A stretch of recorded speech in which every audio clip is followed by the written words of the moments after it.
Hi friends, it's Brianna and welcome back to Brianna's Bookshelf.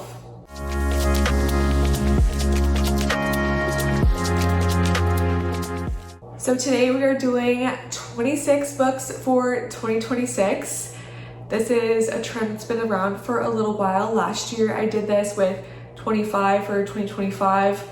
I feel like with 26 books we're starting to really get up there, but I couldn't resist doing it anyhow, and we'll just see how it goes. So if you don't know what this is, basically I'll be talking about 26 books that are basically on my TBR to be read for this year, or kind of some of the books that I'm most interested in reading.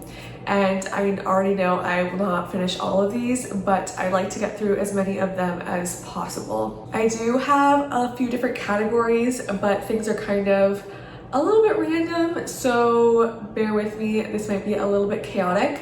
I am also not going to talk about these books too in depth since I have 26 to talk about. You know, we gotta keep it moving. We gotta get through these books. I can't be yapping about each one for, you know, however many minutes. So I'm not even gonna check synopsises. I'm just gonna go based off of what I already know. So my first kind of category here is books that have been on my TBR for a really long time. So these are books that I had marked want to read on Goodreads like years ago when I first started reading again, and I still haven't gotten to. So this is kind of the push to get me to read some of these books. First off, I've got The Haunting of Hill House by Shirley Jackson. This is a classic horror novel. There is a TV show based off of this book. I've read another book by this author and absolutely loved it, so it is about time this year for me to get to her most popular book. Second is House of Leaves by Mark Z. Danielewski, I believe is the author's name. This is a very well-known horror book that is, I believe, like kind of multimedia, or it's like written in a really interesting way where there's all these spaces and blank pages. And that's like literally all I know about it, but people love it and like say that it's terrifying. And I've wanted to read that ever since I heard about it. So again, it's about time. Next is Mistborn by Brandon Sanderson. Now this can just be kind of a placeholder for any Brandon Sanderson book. I actually don't know what people really recommend to start with for him. I know he has a lot of different series, and there's probably loads of guides about what order to read things in, so I'm gonna have to check that out. But I just put in Mistborn here because that was in the top of my mind, and I really want to get into reading Brandon Sanderson this year. I feel like he is one of the most popular fantasy authors out there, and he writes high fantasy, which I've just been wanting to get more into. And yeah, I think that this is the year that I could hopefully try out and enjoy his books. Next is The Fifth Season by N.K. Jemisin. And again, this is another well-loved, a little bit older high fantasy series. And yeah, I don't know a ton about this one, but I do know it's on Kindle Unlimited right now. So that definitely increases the likelihood that I will end up reading it this year. I actually already have it checked out and I just need to get to it. So this one seems pretty likely. Next is The Song of Achilles by Madeline Miller. I feel like probably everyone has read this book at this point except for me, which is fine. Madeline Miller writes Greek mythology retellings, and I have read her book Circe. I read that years ago and absolutely loved it. And at the time I was like, oh yes, I need to read A Song of Achilles right away. And I just still have never gotten to it. I don't know what's wrong with me, but I need to get to it this year because I've heard like people love it even more than Circe potentially. I guess it probably depends on the person, but I've heard like quotes from this book that just sound amazing, and it's so full of yearning, and I need to get into that. Then The Fisherman by John Langan, I think is the author's name. And this is a horror book that I literally know nothing about, besides that there's a boat on the cover. I think it takes place on a boat or at sea or something, and I've heard it's pretty scary, and it's just been sitting on my TBR for a long time, and I'm ready to find out if it is scary. Also, I feel like water-based horror is something that I haven't read a lot of, but something that I'm very interested in, so I need to try more of it. Okay, my next section here is going to be books that are on my physical TBR. So books that I actually own physically that I haven't read yet. Starting off so strong, we have The Hobbit by JRR Tolkien. And this was also on my 25 for 2025, and unfortunately I did not get to it. But I am pressing ahead. I am still planning to read this. I will not let this be forgotten. I love the Lord of the Rings trilogy and I absolutely need to read this. So if in a few months I haven't read this, someone come around and let me know. Girl, you need to get on that, okay? Get on with it. Yes, get on with it! Then we actually have my current read, which is Kingdom of Ash by Sarah J. Maas. This is the last book in the Throne of Glass series, which is I think her first series, and this is like, it starts as YA fantasy and then I think it goes into like young adult by this last book. And this has been not my favorite series from Sarah J. Maas, to be honest. I felt like somewhat mid about some of the books, but it's definitely really starting to dive deep and capture my attention. I'm about halfway through this one right now, and I've already felt like crying multiple times, and I've just heard so many times that this is like a gut punch, this book, and I can tell that that's where it's headed. But I'm so excited to finish the series, and then I'll have finished all of her series that are currently out. Next up is kind of an OG booktube book, I feel. It's Strange the Dreamer by Laini Taylor. And I feel like when I first started watching booktube in like 2020, people were talking about this book, or it might have even been like pre-2020 people were into this, and I kind of just caught the tail end of it. But I feel like so many people back then talked about how much they loved this book, and it's been on my TBR ever since, and I finally just found a used copy, so I'm so excited to get into it. I believe this is young adult fantasy, and I think it's a duology, and I've heard it's very magical. It has like very magical dreamlike vibes, and that sounds right up my alley. Next up is Fantasticland by Mike Bockovich, and this is I think either a thriller or a horror. I'm not sure what it's technically categorized as, but it's about a theme park. Yeah, I think it's like some horrific event happens at a theme park. I don't know like what the horror specifically is, but I am so interested in any sort of amusement park horror, and unfortunately the ones that I've read have been very subpar so far, but I've heard that this is like the best one. People love this book, and I'm so excited to read this, probably like in the summertime. That feels like peak amusement park time to me, so can't wait to read this then. Perfect summer horror. Then I have Everyone in This Room Will Someday Be Dead, and this is by Emily Austen. And I feel like so many of this author's books have ended up on my TBR, and I haven't read any of them. I think this is her first, or at least is the first that I heard about. Yeah, I don't know too much about this. I've heard that it is pretty funny, even though it's kind of like dark in some ways.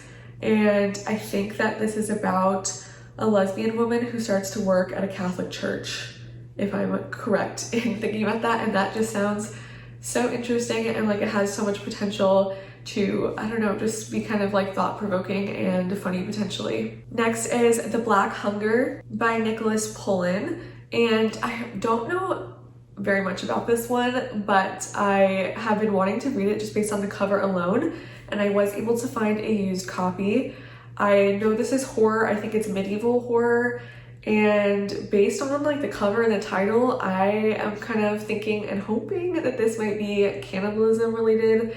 That has been one of my, I guess, main interests to read about in the past year in fiction, which is a little weird, I know, but girl, what the fuck is you talking about?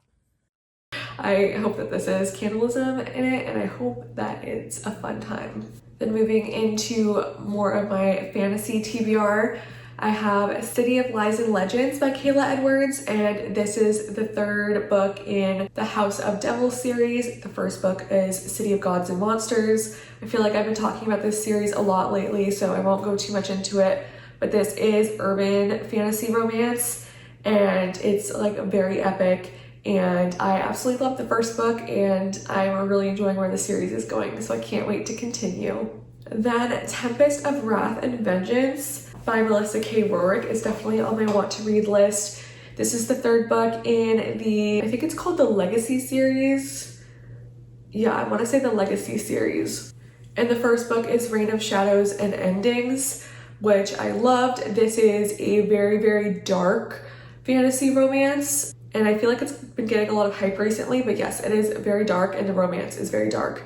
And there are fae, there are another being above them called Legacy, and the main couple are enemies for real, and I don't know if they're even gonna become lovers, so that's the vibes of this book.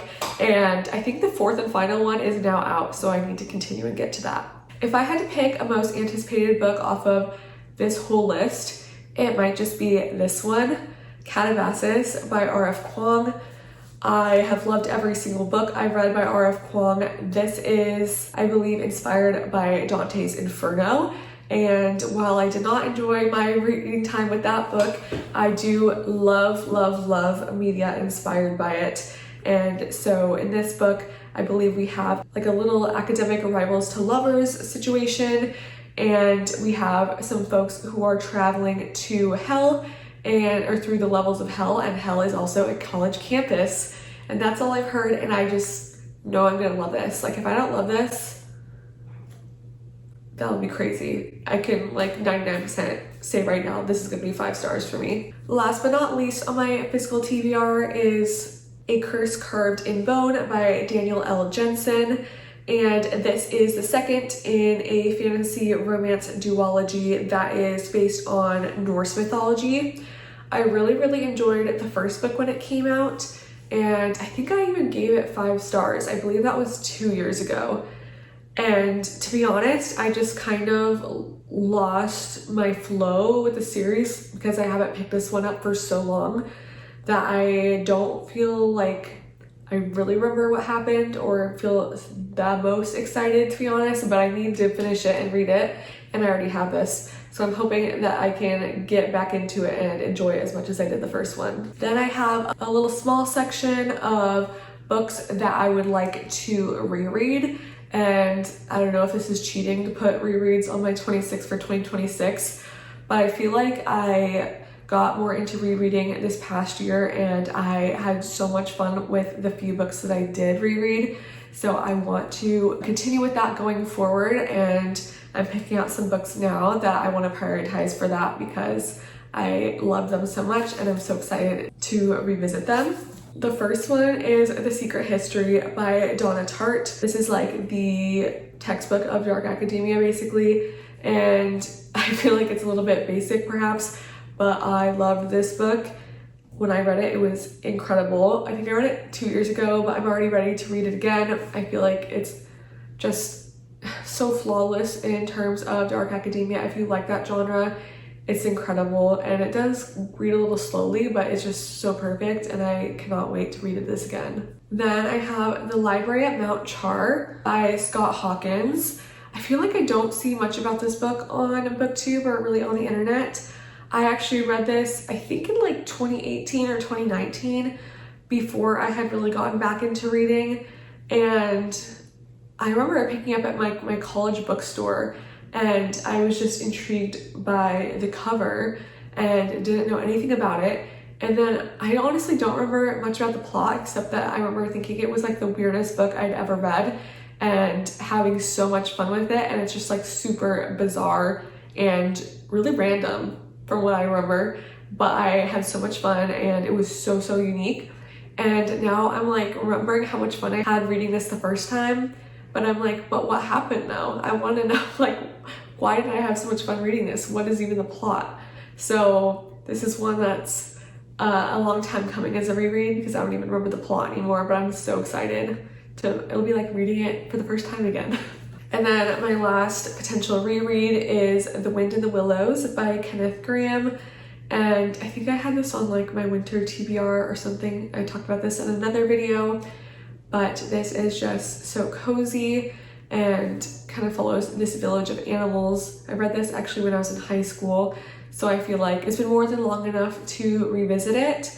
And from what I hear, there are some more like social political themes within this that I might not have picked up on my first read that I'm hoping to discover this time around. So my next section is books that have already been released but I do not own currently. And the first one is The Second Death of Locke by B.L. Bovalino, I think is the author's name. And I don't know a ton about this, except I think it has something to do with a knight, potentially a female knight, but I don't know 100% on that. And it seems to be getting really popular right now. And some of my Bookstagram friends have been loving this, so I'm really interested to try it. And I really want to read Emily Wilde's Compendium of Lost Tales by Heather Fawcett.